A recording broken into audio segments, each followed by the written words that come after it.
what we're going to do is we're going to talk about a topic that I think a lot of people don't talk about much, but we're going to talk about it. But first things first, you need to let us know in the comments who's the older brother. Welcome to the Holy Roller, where it's all about playing craps, earning free cruises, and a whole lot more. Thanks for watching. Now let's get rolling. This is Jeremy, by the way, and we grew up poor. And cheese sandwiches, but this is a big topic for us because it has to do with gambling versus how you're gambling and drinking and because I see this a lot at the table. People are taking full advantage of the drink package and they're gambling, but I think most of all, sometimes people don't realize this, but you talk about judgment and using proper judgment, poor judgment, and impaired judgment. I think being in the casino, most people would say you already have bad judgment because you're in the casino. Correct. But I think a lot of times with hobbies and entertainment, because I view craps and playing in the casino as entertainment. I also do that. And I view it as like you have a budget, and that's what you're doing with your budget. Like entertainment. Like people spend a lot of money on golf. They spend a lot of money on going expensive hobbies, Well, even going to dinner at Cheesecake Factory, me and my wife, we spend $100 easily. And you're gonna go and you're gonna spend that money. Enjoy that food. It's entertainment. Yeah, go out to the movies. Go to a sporting event. What if you went to a sporting event? And I mean, how much would you spend at that sporting event? Hundreds and hundreds of dollars for that entertainment and for that time. And so, first of all, in the comments, in the description, if you do have a problem with gambling, you can, go in the description, call the number that's there. But that's kind of not what we're talking about. But we are talking about what we experience at the table a lot is people taking full advantage of the drink package. And really just, they're having fun. Yeah, we're definitely having fun. I partake in the drink package. My brother does not.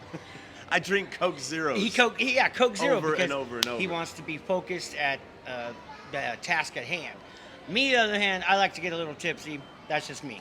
But having fun. I'm having fun. And doing it, yes. And especially hanging out with my big bro. So. Yeah, and that's another drop hint that you're older than me. Well, yeah, I'm the older brother. But the thing is, I think, like I said, at the table, if I'm tired or if I've lost a lot of money and I'm trying to win it back or something like that, I think without drinking, make some poor judgment calls. If you're at the table, like I said, some people would say if you're there, you're already making poor judgment. But remember, we're doing this for entertainment. We have it set aside. This is what we're going to do. We're trying to play craps on a cruise to earn a free cruise, which has a lot of value, I think, in it. In the long run, yes, it does. You earn points to where you can go on cruises. And if you go anywhere to take a vacation and get a hotel, you're gonna drop thousands of dollars just on the hotel. And then here, all the food's covered. It's just a win-win for us. That's the way I feel. Yeah. And thanks to my big brother here showing me how to do it. Yeah, so it was a couple years ago. Yes. I brought you and Lisa, your wife Lisa, and showed you both got cruises. You both got Prime. And so now you guys have been cruising, which is really awesome. We're Emerald now, so we're just away from the next tier. Almost Diamond, which comes with extra drinks as well. So I don't have to buy the drink package no more. Well, and when you are Prime, you get drinks in the casino. Correct. So, this cruise, I did not buy the drink package. I get my drinks from the casino, and then I brought a few $100s that I know I'm going to spend on alcohol. Yeah, because the drink package, usually if you have two people in a room, whenever you buy the drink package, you have to buy it for both people. Correct. And it's usually about $100 a day. I mean, you can average. It's sometimes a little bit low or higher, but around $100 a day. Yes. So it would be $1,400 for this 7-night cruise for both of us, probably. If we had the drink package. So an extra $1,400 on top of the cruise cost, which is pretty crazy. And I also think, when I say crazy expensive, okay? Because I also think that when you do have the drink package, people want to get their money's worth, and they're Right. like, So I have to we make- overindulge. Yeah, but talk Needless about, to say, that's what we do. Well, talk about Or what that I do. because talk a little bit about that because the overindulging, I think a lot of people do that, especially when they buy the drink package. But that's part of what they're here to do. Correct. They're We set here- that money aside. Yeah, That's what set we're the money here to do. aside, and maybe they're traveling, they're on vacation, they don't have any responsibilities as far as going to work and all that. So they do say, hey, I can drink as much as I want. Basically, let your hair down, per se. Me? No, you? Oh, yeah. You can't do that. No, but let your hair down. Kind of relax. Just Relax, just have fun. have some personal time to do what you want to do. And we all need self-care. So that's one big thing about everybody needs to have self-care for themselves. Yeah, Take care of themselves mentally and physically. Yeah, when I do with J-Line, our separate business from this, Yes. we have coaching that we do, and I've always coached people to have a getaway or some type of retreat, even if it's a day retreat. Just every quarter, have something on the schedule where you're going to take time for yourself, where you're going to do a little retreat, maybe a marriage retreat or a spiritual retreat, just some type of getaway to really have that self-care locked in. Yeah, just kind of unplug, recharge, and Yeah. get back to work when it's time to get back to work. Yeah, because some people do work a lot. Like, and you were saying, we were kind of talking a little bit off camera, and you were talking about, I work a lot. yeah, some people that work a lot, when they get a chance to have this experience of a vacation and everything's covered, they do. I mean, it is really a nice experience. It is. It's wonderful. What do you do when you feel like, and this is the thing, what do you do when you feel like maybe your fun or your experience is affecting others in a negative way? And what I'm talking about is when we have those players that come to the table and they maybe they shouldn't be at the table because they're almost too drunk to, and I'm not saying you were there last night, but you did. Well, I actually asked you if I just let me know if I do anything that offends you, so I can stop doing that. Well, but you see, bet- this is my brother. but I you can't bet do that to after- normal people. But you know? bet after the dice were out. I know. I did piss him off doing that. My bad. Oh, sorry. I didn't mean to say that word. But. No. But I mean, it was just. It's like some people have this feeling, like, the dice are out, and they're like, oh, I just feel like a field's gonna roll. I better bet the field. I did that quite a few times. Made him very angry. Well, But we didn't lose. I'm the only one that lost. No, Oh, well, okay. you did lose your money in the field, but the times that I was angry was, I said, why did you do that? Is because that's when the 7 came. Right. Like I you got bet, and then the 7 came, but the dice were coming our way. That was the big deal.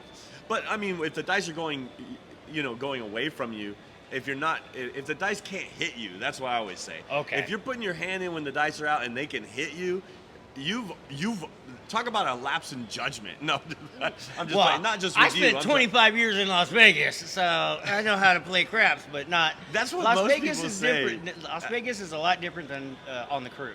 You have to be on your P's and Q's on the cruise, or you will offend somebody. But I thought it was worse in Las Vegas, like because people were really there. Oh, in Las Vegas, it doesn't matter. They'll just say no roll, this, that, and the other. But if a 7 comes up, it's a roll no matter what. If it hits dice, or if it hits somebody's hand, it hits a wall, or it goes off the table. It's still a 7. You're out. But as far as like people getting upset, I thought it was like worse in Vegas, like because a lot of people, there's a high stress situation there where a lot of people are gambling their paycheck to try Correct. to pay rent. Yes. So I found in Vegas, and so if you do anything that's gonna like that even looks like you interfered with their role, with the game or their role. I mean, sometimes I feel like you better watch it trying to go to your car in the parking lot, kind of thing. It can be that way. It just depends on what casino you go to. I recommend the Durango.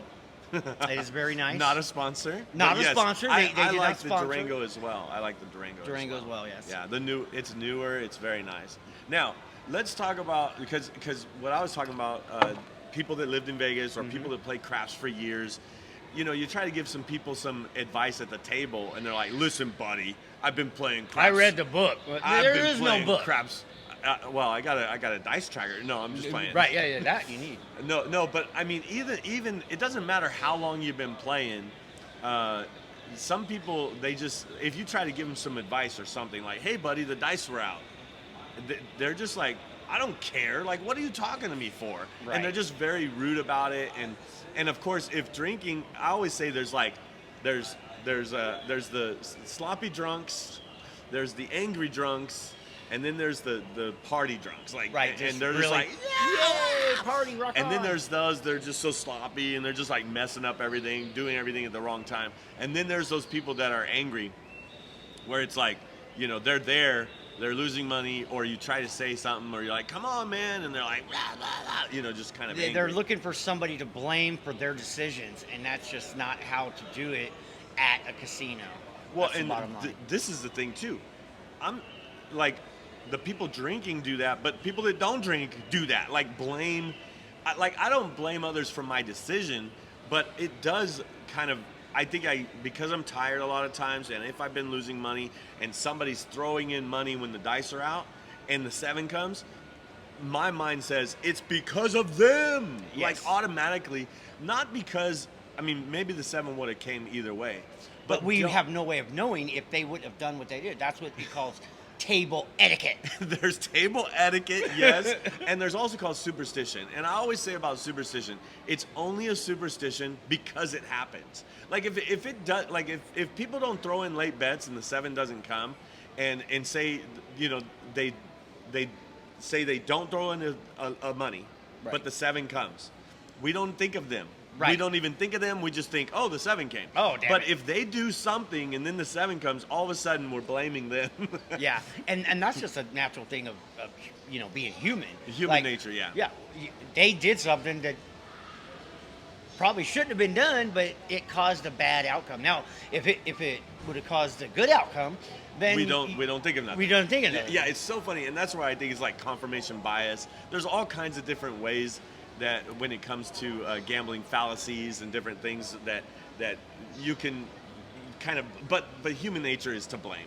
Yes. And all I'm trying to say is, when people, and the reason why we're talking about this is when people overdo the drink package, or they don't have proper etiquette, or they don't, like, there's like, they do become, whether they want to or not, almost like an enemy of the table. Correct. You know, but they don't realize it Oh no, we don't. because they're having fun. Like, for instance, you would be the fun, like, yeah, kind of, Yes, like, not too much of a sloppy or angry drunk, Right, Like, but yes, fun, loud. You know, when you're that's drunk. me. I'm not calling you a drunk. I'm just saying when you are. Yeah, But that's only on days that end in Y. No, I'm just playing. only on days that end in Y. Yeah. So. No, when- all because- seriousness, also, I mean, all joking aside, mutual respect is one of the most needed things that needs to come back into this world today. Mutual respect is just you respecting that person, but just because they're a human being, not because they're rich, poor, whatever. You know, it's just mutual respect as a human being. If we can bring that back, I think everything would start turning forward again. Yeah, pay it forward. You know. Yeah, just mutual respect. Like, and that's where I think, you know, sometimes people like me try to help somebody. It's like, hey, you know, if you bet on the 4 rather than the pass line with the odds, you can make more money. And they're like, shut up, stop talking to me. I don't care what you think. I've been playing this game, buddy. Listen, buddy. You know, like, See, and the I'm like, thing hey, is- I'm just trying to help. I'm his brother. I've known him all my life. He can come across sometimes, like only about like 89% of the times, as a little bossy. Only 80 or 90% of the time. No, seriously, no. His voice when he's focused, he's focused. He's not being rude to anybody. He's just saying what they should do. He's just giving advice. That's it. Some people take offense to it. No, I don't usually offer advice if people don't ask. Right. Like, but say there's somebody next to me and they're like, hey, so blah, blah, blah. You know, Oh, because yeah, they see I my would do channel this, or this, and whatever. this, right. And they're talking to me. Well, I'm giving them advice or talking to them, right? Mm-hmm. And sometimes I point at other people's bets, which could be rude. Like, I'll say, like, see their bet right there? They're going to win less money than this person here. And Right. that person... If they hear you, which they do probably most of the time. Is saying you're talking Like smack. I'm talking smack about them or whatever. But the thing is, and they're like, and then they interject, hey, listen, buddy, I've been playing this game for, and I'm like, hey, I'm just trying. So it's not like I'm addressing them. Right. It's usually I'm addressing people that are asking, or some Or people. just are curious. Want to know. The most crazy thing that I see a lot of times is people that come up to the table, the puck is on, they buy in, which they shouldn't do. They should wait till the puck's off, right? But they buy in, or they have chips or whatever. The puck is already established, and they're like, what's the point? Oh, 4? And they put money on the pass line, like $10. And I'm like, But that doesn't make any sense. because it pays even money. So $10 on the pass line pays $10 if they hit that 4. But if that same $10 was on the 4, they would make 18. So usually I'm like, okay, they obviously don't know. Don't know the difference So in the I odds. would say something like, hey, before the dice are rolling, I'm like, hey, if you put that on the 4, you'll win more money. And they're like, what? No, what? And by that time the dice roll, and they're like, so I could put that on the 4? I'm like, yeah, it's too late now. I was just trying to help them during the moment. Right. And then they're like, so tell me that again. Like, I can win more money. And Yep, so I $8 always more tell money. I always tell people pass line with odds is almost like it's almost a fallacy or a myth that it's the best bet in the table. It's actually the worst. Well, Well, I wouldn't say the worst. there are one roll bets, which we're going to talk about in a second. But because you have to pair it with that flat money pass line bet. Correct. The odds, yes, is the best bet, like as far as house edge. But you can't bet that without the pass line, you know? So if you take the same money that you had on the pass line and the odds and put it on the point, you would win more money, like all the time. And the kicker for us is you get rated towards a free cruise. If you play pass line with odds, they do not even count that money, the odds money, for They only count any points. They only count what you put out. So, on the table. so I'm a proponent of forget the pass line with odds. Like I'd never play the pass line unless I'm rolling the dice, and that's Correct. what I always tell people.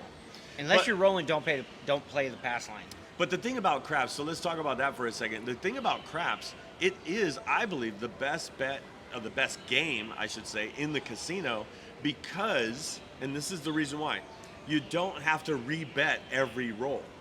Right. Right. As long as they don't 7 out, your bets stay there. You can press them. You can Yeah. up 1 unit. You Every can collect. other- You can collect. I mean, there's a lot of ways to make money at that game. But every other game in the casino, you have to bet for one result. And then you have to bet again for another result, bet again for another result. With craps, you could bet and get multiple results of the dice until the 7 comes. Correct. You know, so that's one thing that's very interesting. So one thing that you do that I think is kind of funny Here we go. is you bet the field a lot. I do. I use the force. I say, okay, boom, field time. But I'm 50-50. It probably 60-40 on hitting. but But this it's is the still thing. fun. It's still fun for me, and you know. So I always say this, hey, a one roll bet is a bad bet. And I was thinking about this when we were talking. Yeah. So I'm like, you put money in the field, and there's 16 ways to win, right? Right. And 20 ways to lose Right, that bet. yeah. So you only have 16 ways to win. But it's only on one roll, like this. And I said to you, it was funny because, you know, you're kind of like, oh, like right then. And I'm Right, like, I have "What to are do it you now. I doing?" have to do it now. I'm like, if you want to bet one roll bets, go play roulette, you know, or something. Right, I like remember that, yeah. And I'm like, what are you doing? But they rolled a 12, and I had $50 out there. And then I looked like, and Yeah. he looked like a genius. Yeah, exactly. But overall, just over time, it kind of bleeds. But the Oh, funny yeah, thing, definitely. the funny thing is, when I said that and we were talking about it, I realized the field bet makes craps like every other bet in the casino. Yes. One roll, one outcome, you know, one press of the button on a slot machine, or one blackjack hand, That and then is you have it. to rebet every time. Yep. And I'm like, wow, and I always say, don't bet the field unless you have the 5, 6, and 8, because the only numbers that aren't in the field are the 5, 6, and 8, and of course the 7. And you can't bet on a 7. unless you do the don't pass line. Right. But then some people at the table get mad at you because they think you're fighting or you're going against that person that's rolling. You're actually just doing the best odds, actually. The don't pass line is the best he odds. does know what he's talking about. Oh, whatever. No. But no, so, and I have another video that talks about that, like how if you're playing the odds, if you want to play the odds, you should be playing the don't pass every time, all the time. Yep, just at the walk game up, of put craps. $500 on there, and wait for your $500. There you go. It's gonna come Well, you never know. eventually. You never know. But okay, so let's go in. We're gonna do another video, and I want to tell the story about how this guy actually introduced me to the game of craps. Back in the day, Oh my goodness. Let's talk about that. it in our was next actually video. roulette versus when you wanted more of, but Well, I used to play blackjack only. Remember? Yeah, And yeah. then I branched out to roulette. it was when I did the $40 thing. Well, We'll cover that We're later. gonna talk about that because I never seen craps before, and then he introduced me to craps. So Yeah. we're gonna talk about that in our next video. Hey, thanks for watching this one. Thanks for sharing your wisdom and advice. And cheers. Take it for what cheers it's worth. to you, brother. Yeah, I gotta go get me another drink. And until next time, we hope to see you cruising and rolling on a craps table soon. See ya.